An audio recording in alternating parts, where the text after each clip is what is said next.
Dang it, I told you this shortcut is not a good idea because of that Timberwolf pack. Hey, we all make mistakes, okay? You were doing circles before reaching Changeling Hive, I led us to the pack of Timberwolves. Do we call even? What? No, not even slightly. I'm out of energy to burn them and I have no way to create sound waves strong enough to... Okay, never mind. Looks like the issue is solved. But did that solution have to also hurt my eardrums? What? I can't hear you! My eardrums are completely destroyed!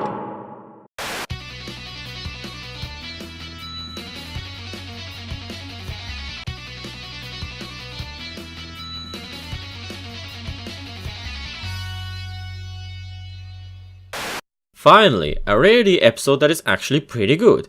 When was the last time when that happened? Campfire Tales? Nah, it was a Legends episode. Honest Apple? Ugh, garbage. Forever Philly? Good Morrow episode? Meh. I think the last time it was Gift of the Mod Pie in Season 6. That was the good episode when she was the main focus. We're seriously lacking a good episode where Rarity has a main role, so I hope that we won't have to wait another season for it. However, I have a little problem with this episode. It's a personal thing, but for me this is also a missed opportunity to give Zecora a little bit of a development.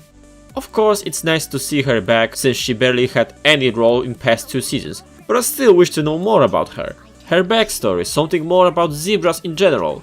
But, alas, we've got what we've got, and I'm still gonna appreciate the return of our favorite hermit shaman. Even if that means she was, once again, a plot device to drive the conflict. Speaking of conflict, don't you feel we've seen the moral like this not long ago? You know, about the outside beauty doesn't matter, only the inner beauty matters and stuff. I'm pretty sure we've seen it in this season. Oh yeah, Campfire Tales and The Legend of Mistmane, anyone? Both stories are telling us exactly the same moral. Well, to be fair, it's not quite the same moral. Yes, at its core, both stories tackle the topic of inner beauty is what matters the most, but that's it. Rarity's story is more about realizing that fact and expressing it by a complete change of style that you would never expect to see her in, but not the change of who she is and that she is always willing to help other ponies. Mistmane, on the other hand, already knew that. Her story was more about willing to sacrifice her own beauty in order to spread beauty all around ponies and make them happy again, as well as sharing it instead of keeping it. Okay, I see your point, and I agree with it. In fact, you've even said that many times. The morals are similar, probably nothing to do with the fact of characters being the reflection of each other. But that doesn't mean you can't tell them again, because not always the same way it was told fits every situation. Context is the key here, as well as the different way to approach the topic. Exactly. This is another one of those stories when it's utilized already said moral, but in a way it makes it look like new. And that's completely fine, nothing wrong with it. It's still a little weird that she had to rediscover the moral she told not long ago, but she was stressed by that photo session for Vanity Fair. After all, this could greatly promote her fashion empire even further. Something like that could blur her vision. That and the fact her mane actually looked terrible. But on the other hand, she was quite a confident mare at the beginning of the episode, lending a helpful hoof to other sales ponies to help their business. But when the main accident happened, it really was her acting differently. I mean, come on, she was hiding pretty much her whole identity under that black cloak. Kinda makes hard for ponies to recognize her. Plus, she wasn't like her typical self. Some might argue that others should recognize her voice, but even its tone was different. And the reaction of town folks when her hood accidentally fall down, wouldn't you also be shocked seeing someone like Rarity in that state? But at least she learned her lesson by herself.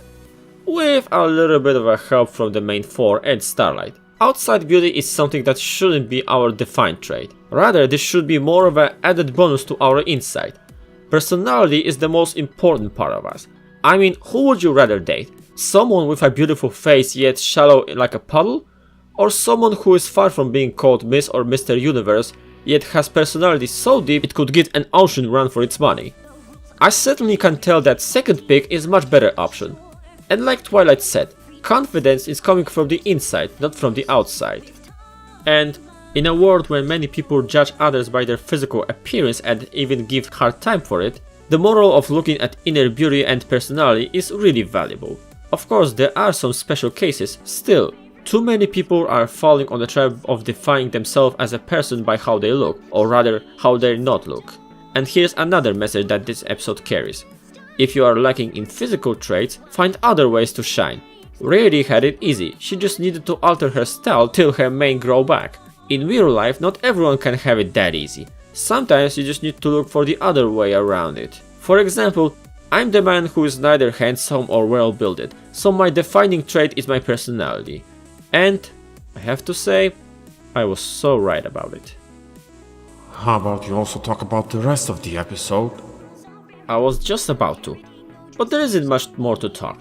Although I have to admit, the scene in the castle was quite hilarious with all that happened there. As well, it had a nice continuity callback with time travel, showing also how much Starlight is more over that part of her past.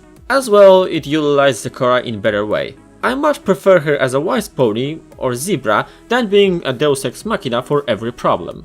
I think it's a much better approach of her character. This part of the episode also utilizes all of the main characters to some degree. Even if their attempts to help weren't any good, the final moment of comfort and support certainly did really good for them. And as a last thing, we have punk rock Rarity. Can we keep that look? It's neat, let's stay it. First she was shredding the guitar strings and now this outfit. Me thinks her teenage time must have been pretty rebellious. I'll be frank with you, I honestly can't find anything to complain about this episode. Well, maybe outside of Zecora not being utilized a bit more to the point of giving her some backstory and development.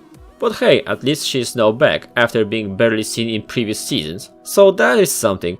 The story itself is quite relatable in many ways, and its moral is yet another case where it can be applied to every demographic. I still say this and I'll keep saying that. Outside looks should not define who we are and our traits. We all should remember that, by applying it to ourselves as well as other people. Besides that, there were quite a few hilarious moments, starting from Rarity scaring spooky eyes and the moment when she saw her mane after using removal potion. The only part I'm neutral on is Pinky. She pretty much was there and not there, by setting up the conflict but doing nothing more in this episode, which makes her hard to judge. In general, however, I see this episode as really good, however, not one of the best of the season, only one of the better. I like it, I can't complain about it, but it simply lacks that something for me to put it higher. I'm Sharpwit, thanks for watching. You know, that was pretty close, this encounter with Timberwolves. Which was your fault. This time I was lucky, but next time I might not be. Which is why maybe it's time for me to take some measures. You know, something to back you up in case of being magically blocked. And I happen to know such a thing. Really? And what is that? Your chi. I can teach you many techniques of how to use it to aid yourself whenever you need it. This is something everybody can use, don't have to be a unicorn. And yet, it still can be effective. And why do you suddenly care so much to teach me them? So far I've been doing pretty good without chi techniques. Oh, I don't know, maybe because if you die now, I'll be erased as well, since we are still bonded? Not a nice perspective, you know. Besides, you could be so careless few weeks ago, but I believe now there is a mare that still awaits your return every time you go on another mission.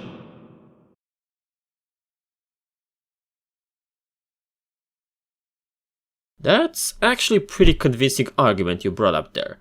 And I kinda heard stories about chi techniques developed by Easter ponies, but never thought those are actually real deal. So you doubled my interest.